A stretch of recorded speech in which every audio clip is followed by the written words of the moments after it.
مسیح یسوع کے قادر اور جلالی نام میں آپ سب کی سلامتی ہو۔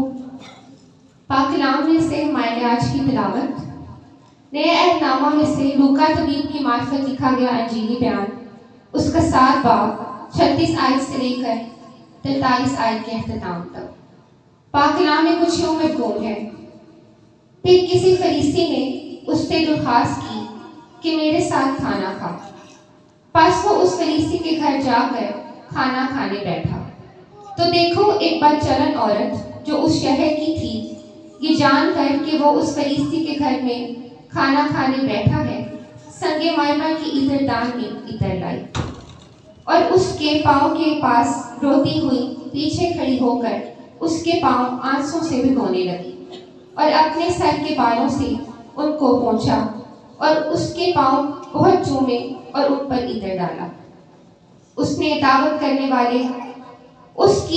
کرنے والا فریسی یہ دیکھ کر اپنے جی میں کہنے لگا کہ اگر یہ شخص نبی ہوتا تو جانتا کہ جو اس نے چھوٹی ہے وہ کون اور کیسی عورت ہے، کیونکہ بدچلن ہے۔ یسوع نے جواب میں اس سے کہا، اے شمعون، مجھے تجھ سے کچھ کہنا ہے۔ اس نے کہا، اے استاد کہہ۔ کسی ساہوکار کے 2 قرض دار تھے، ایک 500 دینار کا، دوسرا 50 کا۔ جب ان کے پاس ادا کرنے کو کچھ نہ رہا تو اس نے دونوں کو بخش دیا۔ پس ان میں سے کون اس سے زیادہ محبت رکھے گا؟ شمعون نے جواب میں کہا، میری دانش میں وہ جس نے زیادہ بخشا۔ اس نے اس سے کہا، تو نے ٹھیک فیصلہ کیا۔ پاک نام کے پڑھے سنے جانے پر خداوند کی خاص برکت ہو، آمین۔ آمین۔ خدا یسوع کے نام میں آج صبح آپ کو بہت بہت سلام۔ پچھلے چند اتواروں سے ہم لوکا طبیب کی معرفت لکھا گیا انجیلی بیان، اس کا 7واں باب اس میں سے سیکھ رہے ہیں۔ آج صبح جو تلاوت حوالہ کیا گیا، اس میں ایک ایسے شخص کا ذکر ہے جو فریسی ہے۔ خدا یسوع پر الزام تھا کہ وہ محصول لینے والوں اور گناہ گاروں کے ساتھ کھاتا پیتا ہے۔ لوکا کی انجیل اس کا 5واں باب 30ویں آیت میں الزام لگایا گیا یسوع پر کہ یہ وہ ہے جو محصول لینے والوں اور گناہ گاروں کے ساتھ کھاتا پیتا ہے۔ ان کا 7واں باب 34ویں آیت، وہاں پر بھی الزام لگا یسوع پر کہ ابن آدم کھاتا پیتا ہوا آیا ہے اور تم کہتے ہو کہ دیکھو شرابی اور آدمی محصول لینے والوں اور گناہ گاروں کا یاد ہے۔ یعنی یسوع پر جو ایک الزام لگایا جاتا تھا پبلک کی طرف سے وہ یہ تھا کہ یسوع گناہ گاروں کے ساتھ کھاتا ہے۔ ان کے ساتھ کھاتا ہے؟ گناہ گاروں کے ساتھ۔ لیکن یاد رکھیں یسوع صرف گناہ گاروں کے ساتھ ہی کھانا نہیں کھاتا تھا۔ یسوع صرف گناہ گاروں کی دعوتوں پر ہی نہیں جاتا تھا، بلکہ یسوع فریسیوں کی دعوت پر بھی جاتا تھا۔ اور بائبل مقدس میں 3 فریسیوں کا ذکر ہے جن کے پاس یسوع گئے اور یسوع نے ان کے ساتھ بیٹھ کر کھانا کھایا۔ ایک تو یہ فریسی ہے جس کا ذکر آج ہم نے پڑھا۔ دوسرا فریسی لوکا 11واں باب اس کی 37ویں آیت میں، وہاں پر بھی لکھا ہے کہ کسی فریسی نے اس کی دعوت کی۔ پھر لوکا 14واں باب اس کی پہلی آیت میں بھی لکھا ہے وہ سبق جنین فریسیوں کے سرداروں میں سے کسی کے گھر میں کھانا کھانے کو گئے۔ یعنی لوکا 3 فریسیوں کا ذکر کرتا ہے جن کے گھر میں یسوع گئے اور وہاں جا کر یسوع نے کھانا کھایا۔ یسوع کی نہ صرف گناہ گاروں کو ضرورت تھی، نہ صرف یسوع گناہ گاروں کے ساتھ کھانا کھاتے تھے، بلکہ خدا یسوع فریسیوں کے ساتھ بھی بیٹھ کر کھاتے۔ اور جس فریسی نے یسوع کی دعوت کی، اس فریسی کا نام لکھے شمعون۔ کیا نام ہے اس کا؟ شمعون۔ اور فریسی لفظ جو ہے اس کا مطلب یہ ہے الگ ہونا۔ یعنی فریسیوں نے عام لوگوں سے اپنے آپ کو الگ کر لیا۔ عام لوگوں میں پبلک میں وہ اٹھتے بیٹھتے نہیں تھے۔ وہ سمجھتے تھے ہم کیونکہ بڑے پادشاہ لوگ ہیں، ہم بڑے روحانی لوگ ہیں، ہمارا اور گناہ گاروں کا آپس میں کسی طرح سے کوئی لین دین نہیں ہونا چاہیے۔ الگ کر دیا تھا انہوں نے معاشرے سے۔ تو بھی جب اس نے دعوت کی تو دعوت کے کچھ اصول تھے مہمان نوازی کے. ابھی مہمان نوازی کے اصولوں کی بدولت ایک ایسی عورت کے ساتھ اس کا رابطہ ہو گیا. ایک ایسی عورت کو اس نے دیکھ لیا جو بد چلن تھی. ولیم بارکلے ایک بہت بڑا ہسٹورین ہوا ہے. وہ میزبانی کے چند اصول لکھتا ہے کہ اس وقت میزبانی کے کیا اصول تھے. جب مہمان کسی گھر آتا تو میزبان سب سے پہلا کام کرتا تھا کہ مہمان کے کندھے پر ہاتھ رکھتا اور اسے ایک بوسہ لیتا. جس بوسے کو وہ لیتا تو اسے کہتے تھے پیس آف کس، یعنی ایسا بوسہ جس میں امن ہو، جس میں سلامتی ہو، جس میں چین ہو، جس میں اطمینان ہو. ایسا بوسہ جو مارک آف ریسپیکٹ تھا، یعنی ایک دوسرے کو عزت دینے کے لیے اس طرح کا رویہ اپناتے. میزبانی کا پہلا اصول کہ کوئی بھی گھر میں آئے، ہم بھی آج ایسا ہی کرتے ہیں. سب سے پہلے اسے شیک ہینڈ کرتے ہیں، اسے گلے لگاتے ہیں. ہماری بہنیں جب آپس میں ملتی ہیں ان کا انداز کچھ فرق ہوتا ہے، یہ آپس میں بوسو کرار کرتی ہیں. لیکن اس وقت ایک اصول تھا میزبان کا کہ کوئی بھی باہر سے مہمان آئے تو اس کے کندھے پر ہاتھ رکھے، بوسہ کرے تاکہ اس کو رسپیکٹ دے سکے. دوسرا کام جو کرتے تھے میزبان وہ یہ ہوتا تھا، کیونکہ ان زمانے میں راستے بڑے گندے ہوتے تھے. ہمارے ملک میں تو آج بھی ویسے ہی راستے ہیں. اس زمانے میں وہاں کیونکہ ایسی جگہیں تھی جو انتہائی گندی ہوتی تھی. تو جب کوئی بھی مہمان آتا تو آتے آتے راستے میں اس کے پاؤں گندے ہو جاتے، اس کے جوتے گندے ہو جاتے. تو میزبان جو دوسرا کام کرتا، اس کے سینڈلز اتارتا، یا اس کا سب سے جو نکما نوکر ہوتا وہ اس کے سینڈل اتارتا. اتارنے کے بعد اس کے پاؤں دھونے کے لیے میزبان پانی دیتا تاکہ میزبان مہمان کو ایک اور درجہ دے سکے کہ اس کے پاؤں دلوا کر اسے اپنے گھر میں ویلکم کرے. اور تیسرا، جب وہ منہ دھو لیتے تو منہ دھونے کے بعد میزبان تیسرا کام یہ کرتا تھا کہ مہمان کو تیل دیتا تاکہ وہ اپنے سر پر لگائے، اس کا دماغ، اس کا ذہن معطر ہو جائے. اور یہ تمام چیزیں کسی بھی میزبان کے گڈ مینر میں آتی ہیں. جو میزبان یہ کام کرتا اس کو سمجھتے تھے اس کے مینرز ہیں، یہ مینر رکھتا ہے، اس کے اندر تہذیب ہے اور یہ اچھا مہمان نواز ہے. اب سوال پیدا ہوتا ہے کہ فریسی نے یسوع مسیح کو بلایا کیوں تھا؟ عام طور پر تو فریسی یسوع مسیح سے نفرت کا اظہار کرتے تھے، لیکن یسوع مسیح کو اس نے کیوں بلایا؟ اس کی 3 وجوہات. نمبر 1، پہلی وجہ یہ ہو سکتی ہے کہ شمعون یسوع مسیح کو ملنے کا، دیکھنے کا متلاشی تھا.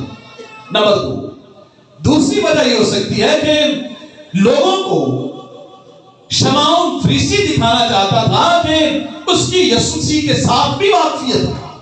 اس وقت کے عظیم استاد کو دعوت پر بلانا اس بات کی دلیل تھی کہ نہ صرف اس کے پاس فریسی آتے ہیں بلکہ وہ شخص جس کے پیچھے بڑی بھیڑ لگی ہوئی ہے وہ بھی اس کے گھر میں آ کر کھانا کھاتا ہے. اور یاد رکھیں آج بھی بڑے لوگوں کو ہم اپنے گھروں میں دعوت پر بلاتے ہیں.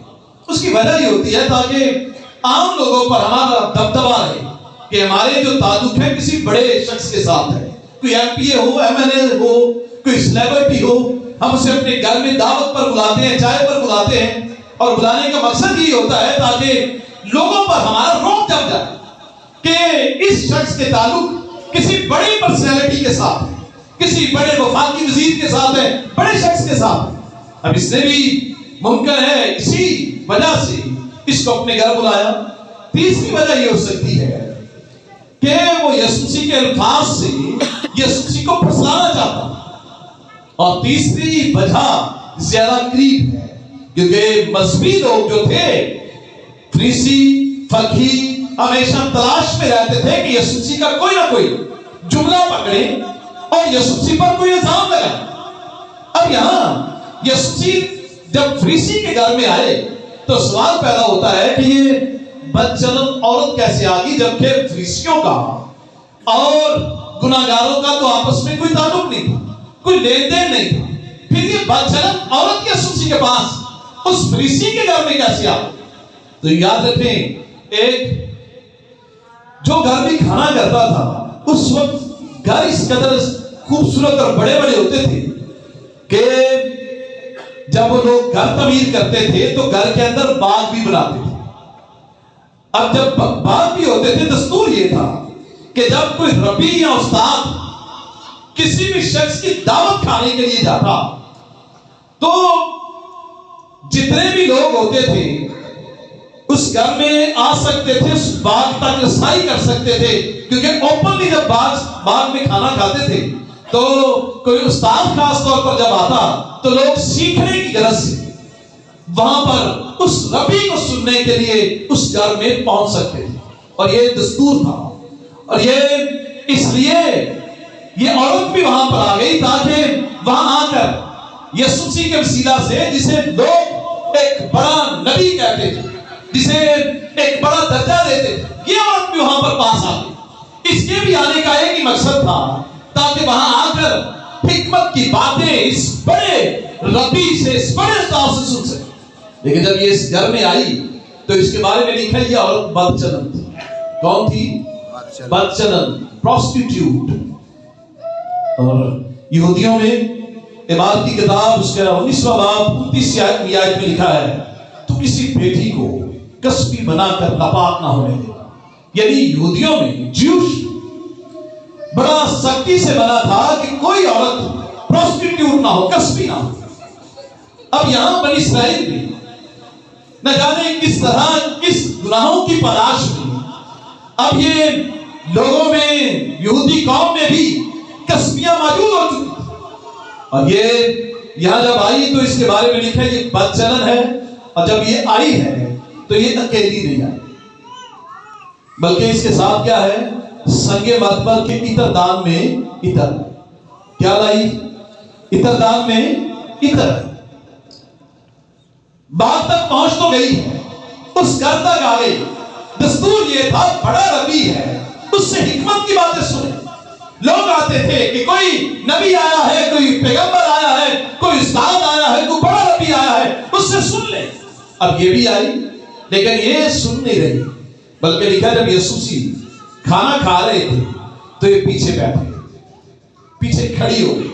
اب وہاں پر اس دستور کے مطابق کھانا کھانے کا بھی ایک انداز تھا.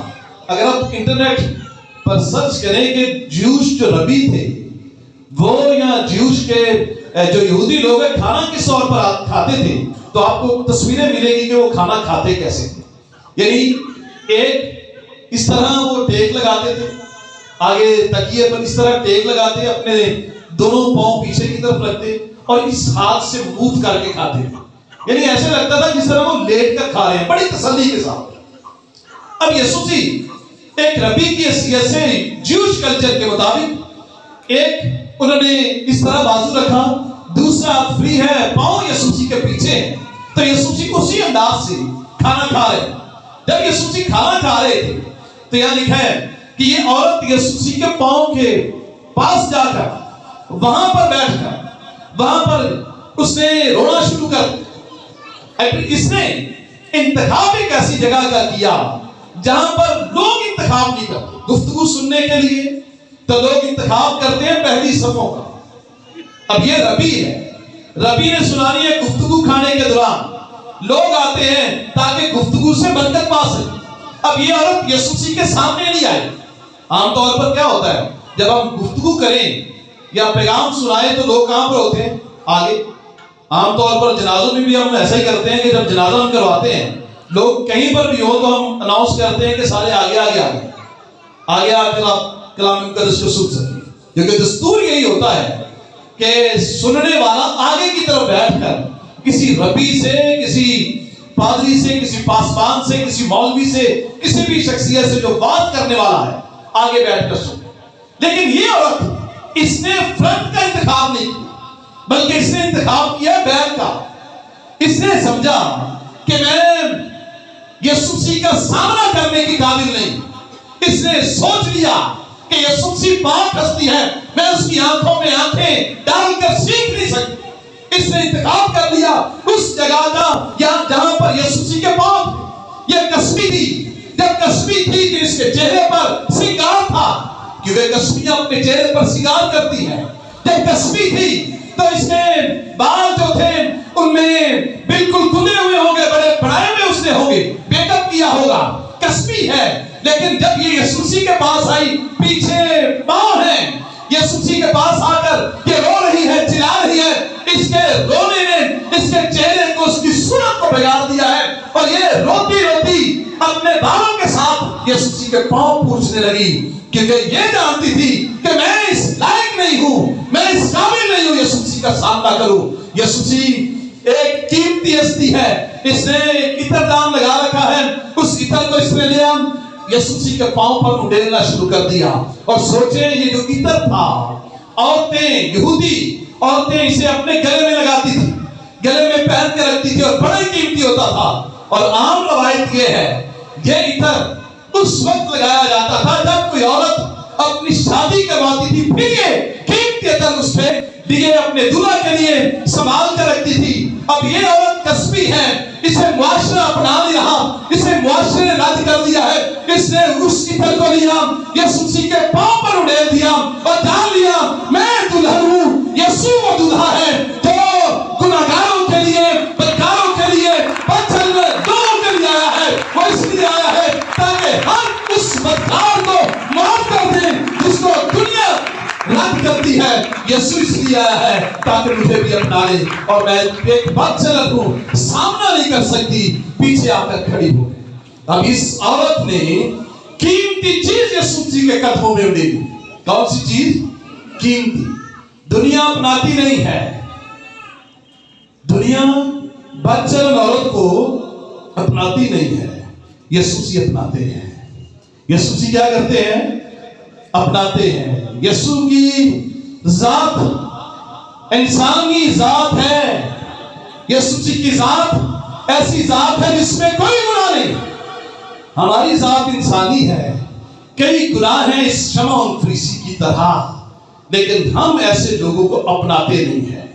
اب یہ جب اس نے پیچھے یسوع مسیح کے آئے تو اس نے کیا کیا ہے؟ بڑا خوبصورت جملہ ہے, لکھا ہے اس نے یسوع مسیح کے پاؤں آنسو سے بھگوئے, اور سر کے بالوں سے ان کو پوچھا, اور اس کے پاؤں بہت چومے. کیا کیا؟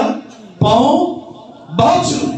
پاؤں چومنا یہ عقیدت تھی, تعظیم تھی, پرستش تھی. کسی کے پاؤں کو چومنا, آج بھی لوگ جو بت پرستی کرتے ہیں کیا کرتے ہیں؟ پاؤں کو چومتے. کیا کرتے ہیں؟ پاؤں کو چومتے ہیں. وہ سمجھتے ہیں پاؤں عبادت ہے. ہم بھی جب گرتے ہیں سجدے کے لیے تو جب ماتھا ٹیکتے ہیں تو اس کا ایک معنی ہوتا ہے ہم خدا تیرے پاؤں کے نیچے جھک جاتے ہیں, کیونکہ آسمان تیرا تخت ہے, زمین تیرے پاؤں کی چوکی ہے, سجدے میں گر جاتے ہیں. اب اس نے بھی سوچا کہ سجدے کی جگہ تو پاؤں ہیں. سجدے کی جگہ کیا ہے؟ پاؤں. لکھا ہے یسوع مسیح کے پاؤں چومے اور ان پر عطر ڈالا. اب ایک دوسرا لکھا ہے جو دعوت کرنے والا تھا فریسی, اس نے کیا کیا؟ اس نے اپنے دل میں کہا اگر یہ شخص نبی ہوتا تو جانتا جو مجھے چھوتی ہے وہ کس قدر بدچلن ہے. اگر یہ شخص نبی ہوتا, کیا ہوتا؟ نبی. سوال اس نے کر دیا, اگر یہ شخص نبی ہوتا, اسے پتا ہوتا کہ یہ کتنی بدچلن ہے. تو یسوع مسیح نے ظاہر کیا کہ میں نبی ہوں. یسوع مسیح نے کیا ظاہر کیا؟ میں نبی ہوں. کیونکہ نبی کا کام ہے غیب کی باتوں کو بھی جاننا, نبی کا کام ہے پوشیدہ باتوں کو ظاہر کر دینا. اب یہ لکھا ہے جب یہ عورت یہ کام کر رہی تھی تو وہ اپنے جی میں سوچ رہا تھا. کہاں پر سوچ رہا تھا؟ جی میں. منہ سے کچھ نہیں کہا, جی میں سوچ رہا ہے اگر یہ شخص نبی ہوتا تو جانتا کہ جو اسے چھوتی ہے وہ کتنی بدکار ہے. تو لکھا ہے یسوع مسیح نے اسے جواب میں کہا, اے شمعون مجھے تجھ سے کچھ کہنا ہے, مجھے تجھ سے کچھ کہنا ہے. کتنے تہذیب کے ساتھ, کتنے خوش اخلاقی کے ساتھ یسوع مسیح نے اجازت لی ہے. کیا لیا یسوع مسیح نے؟ اجازت. اسی کئی دفعہ چرچ کی بھی اجازت نہیں لیتے, خدا کے گھر میں بھی آ کے اجازت نہیں لیتے. کسی کام کے لیے کام کرنا چاہیں, جانا چاہیں, آنا چاہیں, پجے جانے پجے ہونے. اللہ سکولوں کے وچ بھی بچے کلاس میں جا کر باہر جانا چاہیں تو پہلے کیا لیتے ہیں؟ اجازت. کی لیتے ہیں؟ کلاس دے وچ جنہ مرضی انہوں نے سخت ترین کو کام ہو، جب تک ٹیچر اجازت نہیں دیتا وہ کہیں پر بھی جاتے نہیں. ہم کتنے فرینک ہیں. اسی اٹھنے ہیں بچے کو ادھر فلانا بچہ چکیا دے ادھر تو فلانا کی تک ادھر. اب یسوع مسیح کا انداز دیکھیں کتنا خوبصورت ہے. یسوع مسیح نے کیا مانگی ہے؟ اجازت. یسوع مسیح جانتے ہیں یہ میزبان ہے. یہ کون ہے؟ میزبان. اور اخلاقی طور پر میں آپ کو ایک بات بتانا چاہتا ہوں. جب آپ کسی جگہ پر جائیں، کسی شادی میں چلے جائیں، کسی عبادت میں چلے جائیں، کسی شادی کے گھر چلے جائیں یا کسی بڑی کنونشن میں چلے جائیں، تو ہمیشہ انتظام کے تابع رہیں. کیا کریں؟ انتظام کے تابع رہیں. کئی دفعہ میں جب جاتا ہوں تو کئی دفعہ لوگ کی مشورے دیتے ہیں، پادری صاحب تسی انہاں نوں کہو. میں ہمیشہ کہنا کہ آج میں ان کے انتظام کے تابع ہوں. یعنی جو میزبان ہوتا ہے ہمیں اس کے انتظام کے تابع رہنا چاہیے. تو میزبان کو بھی سمجھ آنی چاہیے کہ ہمیشہ میزبانی کس طرح کرنی ہے، اور میزبان کو تابع رہنا چاہیے. میزبان کے تابع رہنا چاہیے ہمیشہ جب آپ جاتے. یہ نہیں ہے کہ کسی کا انتظام ہے مہدی ہے گھر میں اور پادری صاحب جا کے مہدی کو چھڈو اسی اور پہلو عبادت کر لی، یعنی ان کا سارے سسٹم ہم خراب کر دیں. ایسا ہمارا کام نہیں ہے. ہمارا جو بڑا کام ہے انتظام کے تابع رہنا. یسوع مسیح دیکھیں کتنے خوش اخلاقی سے اجازت لیتے ہیں. شمعون مجھے تجھ سے کچھ کہنا ہے. تو شمعون نے اس سے کہا اے استاد کہہ. کیا کہہ رہا ہے استاد؟ کہہ. تو یسوع مسیح نے اب اس پر ظاہر کیا کہ میں نبی ہوں. میں کیا ہوں؟ نبی. یسوع مسیح نے کہا 2 ساہوکار تھے. اب یہ ساہوکار کے 2 قرضدار تھے، ایک 500 دینار کا اور دوسرا 50 دینار کا. ہیں دونوں ہی قرضدار. دونوں کے پاس سکت نہیں ہے کہ قرض واپس کر سکے. اب دونوں کو ہی ساہوکار نے معاف کر دیا. اب تو مجھے بتا کہ جو معافی پاتا ہے ان میں سے زیادہ محبت کون دکھائے گا دونوں میں سے؟ 500 دینار والا یا 50 دینار والا؟ تو شمعون نے کیا کہا؟ کتنے دینار والا؟ 500 دینار والا. کتنے والا؟ کہتا ہے 500 دینار والا زیادہ محبت دکھائے گا. تو لکھا ہے یسوع مسیح نے سے کہا تو نے ٹھیک فیصلہ کیا ہے. تو نے کیا کیا ہے؟ ٹھیک فیصلہ کیا ہے. اب یہ فیصلہ تو نے ٹھیک کیا ہے. یسوع مسیح ثابت کر رہے ہیں کہ تو سمجھتا ہے میں نبی نہیں ہوں، میں نبی ہوں. ایک تو میں جانتا ہوں کہ تو سمجھ رہا ہے کہ میں شاید گناہگار ہوں، لیکن میں 50 دینار کا گناہگار. لیکن یہ عورت کتنے دینار کی ہے؟ 500 دینار کی. یسوع مسیح ثابت کر رہے گناہگار تو بھی ہے اور گناہگار یہ بھی ہے. گناہگار آپ دونوں ہی ہیں. اب یہ محبت زیادہ اس لیے دکھا رہی ہے کیونکہ یہ سمجھتی ہے کہ اس کے گناہ زیادہ ہے. اس کے گناہ کیا ہے؟ زیادہ. تو سمجھتا ہے تیرے گناہ کم ہے. اور یاد رکھے گناہ ہی ہے. گناہ 5 روپے کا بھی گناہ تے گناہ 1000 کا بھی گناہ تے گناہ 1 لاکھ کا بھی گناہ. گناہ کیا ہے؟ گناہ ہی. یسوع مسیح کہتے ہیں معافی 500 والے کو بھی ہوئی ہے، 50 والے کو بھی ہوئی. گناہ کس کا زیادہ ہے؟ محبت کون زیادہ دکھائے گا؟ کہتا ہے جس کے 500 دینار معاف ہوئے. تو یسوع مسیح نے کہا اب سن پطرس، اے شمعون میں تیرے گھر میں آیا، تو نے میرے پاؤں دھونے کو پانی نہیں دیا. کیا کیا تو نے؟ پاؤں دھونے کے مجھے پانی نہ دیا. کیونکہ میزبانی کا اصول کیا تھا؟ پاؤں دھونے کے لیے پانی دیا جائے. میں تیرے گھر میں آیا، جب سے میں آیا ہوں تو نے پانی نہیں دیا، لیکن جب سے میں آیا اس عورت نے میرے پاؤں آنسوؤں سے بھگو دیے. تو نے تو مجھے ٹاول نہیں دیا، لیکن یہ عورت ایسی ہے جس نے جب سے میں آیا آنسوؤں کے ساتھ دھو رہی ہے، اپنے بالوں کے ساتھ پوچھ رہی ہے. یہ زیادہ محبت دکھا رہی ہے. جب سے میں تیرے گھر میں آیا تو نے مجھ کو بوسہ نہیں دیا. اصول میزبانی کا یہ ہے، میں تیرے گھر میں آتا تو میرے کندھے پر ہاتھ رکھتا، مجھے بوسہ دیتا. تو نے مجھے بوسہ نہیں دیا. لیکن جب سے میں آیا ہوں میرے پاؤں اس سے چومنا نہیں چھوڑا. تو نے میرے سر پر تیل نہیں دیا، کیونکہ میزبانی کا اصول تھا تو مجھے تیل دیتا، لیکن تو نے مجھے سر پر لگانے کے لیے تیل بھی نہیں دیا. لیکن جب سے میں آیا ہوں اس عورت نے میرے پاؤں پر عطر ڈالا ہے. تو نے سر کے لیے نہیں دیا، اس نے میرے پاؤں پر کیا ڈال دیا ہے؟ اتنا ڈال دیا. اب تو بتا, تجھ سے کہتا ہوں اس کے گناہ جو بہت تھے معاف ہوئے, کیونکہ اس نے بہت محبت کی. مگر جس کے گناہ معاف, تھوڑے گناہ معاف ہوتے ہیں, وہ تھوڑی محبت کرتا ہے. اور سوچیں آپ, آج بھی بے شمار فریسی ہمارے اس طبقے میں موجود ہیں. ہم بہت بولے سے لوگ ہیں. کئی بار ہم ظاہری گناہوں کو تو بڑا گناہ سمجھتے ہیں, لیکن باطن کے گناہ کو ہم چھوٹا سا گناہ سمجھتے ہیں, حالانکہ باطن کا گناہ بڑا گناہ ہے.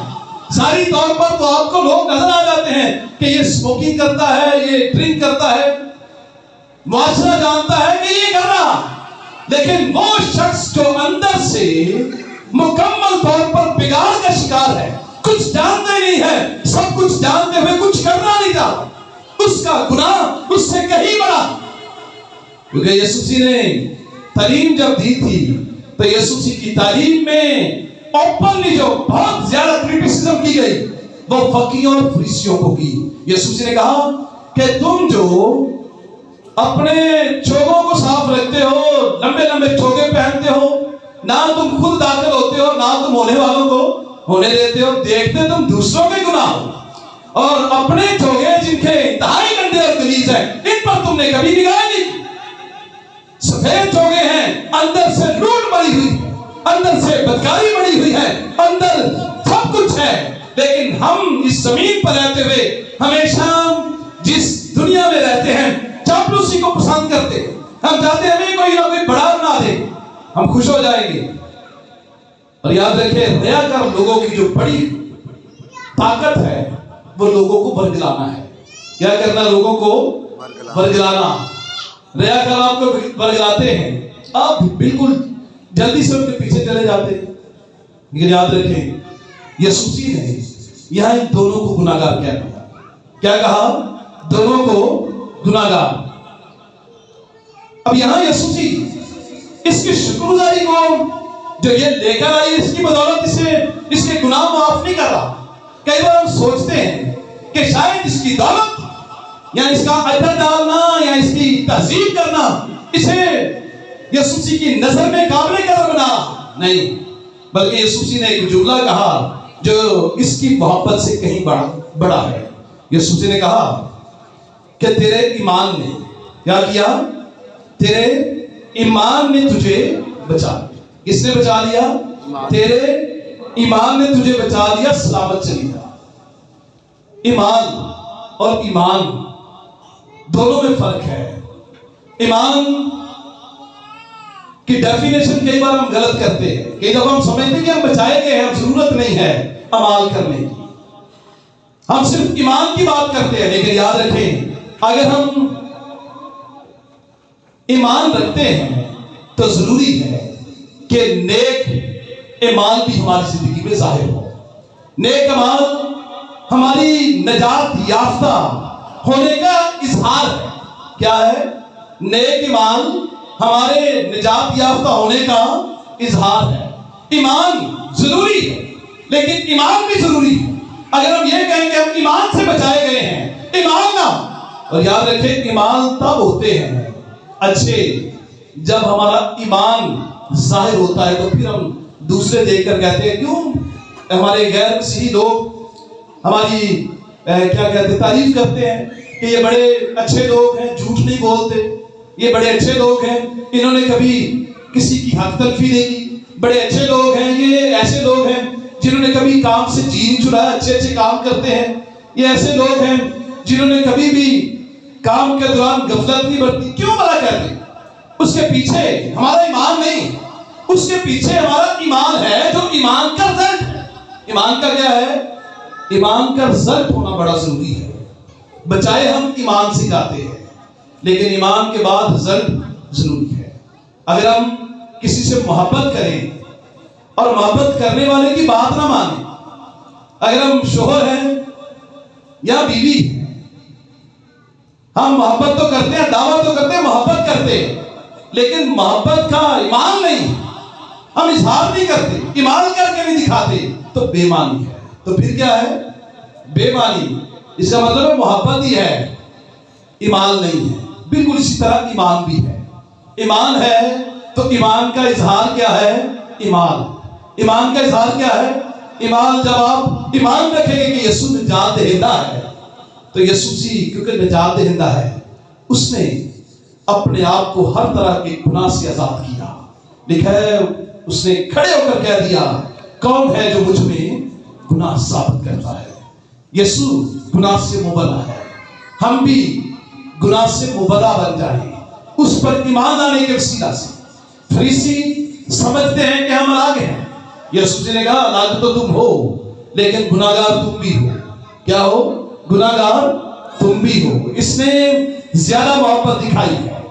اب اس عورت کا یہاں پر جو ایمان ہے اس کے سارے ایمان سے ظاہر ہوتا ہے کہ اس نے پہلے یسوع کو قبول کیا اور قبول کرنے کے بعد یہ اپنے گناہوں کا اقرار کرنے کے لیے آئی ہے. کیا کرنے آئی ہے؟ گناہوں کا اقرار. اور اقرار کرتے وقت اس نے خدا کی شکر گزاری بھی کی ہے. اور شکر گزاری اس کا وہ عطر ہے جو یسوع کے پاؤں میں اڑتی ہے. قیمتی چیز لے کر آئی ہے. کیا لے کر آئی ہے؟ قیمتی چیز. تو یسوع نے کہا تیرے ایمان نے تجھے بچا لیا. اب یہ عورت سلامت چلے گی. یسوع نے کہا سلامت چلی جا، تو ٹوٹی ہوئی آئی تھی، بکھری ہوئی آئی تھی، میں تجھے کہتا ہوں سلامت چل جا. اور یاد رکھیں جب ہم خداوند کے گھر میں ٹوٹے بکھرے ہوئے آتے ہیں تو یسوع کی سلامتی ہمیں امن بخشتی ہے. پھر یسوع کہتا ہے جا بیٹا سلامت چلی جا، سلامت چلا جا، تیرے ایمان نے تجھے اچھا کیا ہے. اور میری دعا ہے اگر آج آپ صبح اس حالت میں آئے ہیں، اس عورت کی طرح اس حالت میں آئے ہیں کہ اندر سے ٹوٹے ہوئے یسوع کو جان چکے ہیں لیکن یسوع کے ساتھ اس طرح اظہار نہیں کیا، تو ضروری ہے ہمارا اظہار ایسا ہو کہ یسوع کہے کہ بیٹی سلامت چلی جا، بیٹا سلامت چلا جا، تیرے ایمان نے تجھے بچا لیا ہے. خداوند آج کی کلام کے وسیلہ سے ہمیں ہمارے گناہوں کو برکت بخشے. شمعون اس کے جرائم دیکھتا ہے، یسوع اس کی ضرورت دیکھتا ہے. شمعون کیا دیکھتا ہے؟ اس کے جرائم نے کتنا جرم کیا ہے. آج تنقید کرنے والے جرائم دیکھتے ہیں کہ کتنا مجرم ہے، لیکن یسوع مجرم نہیں دیکھتا. یسوع دیکھتا ہے اس کو ضرورت کس کی ہے. یسوع جانتا ہے یہ گناہگار ہے، اسے میری ضرورت ہے. دوسرا شخص دیکھتا ہے بدکار ہے، یسوع کہتا ہے میری ضرورت اس کو ہے. اور آج یسوع کی خوبی کو ساتھ لے کر جائیں. ہم ایک دوسرے کے گناہ دیکھتے ہیں اور یسوع ہماری ضرورت دیکھتا ہے. یسوع کیا دیکھتا ہے؟ ہماری ضرورت. میری ضرورت کیا ہے؟ پھر یسوع کہتا ہے جا بیٹی تیرے گناہ معاف ہوئے. آئیے ہم اپنے سروں کو جھکائیں گے، دعا کریں گے. اور میں درخواست کروں گا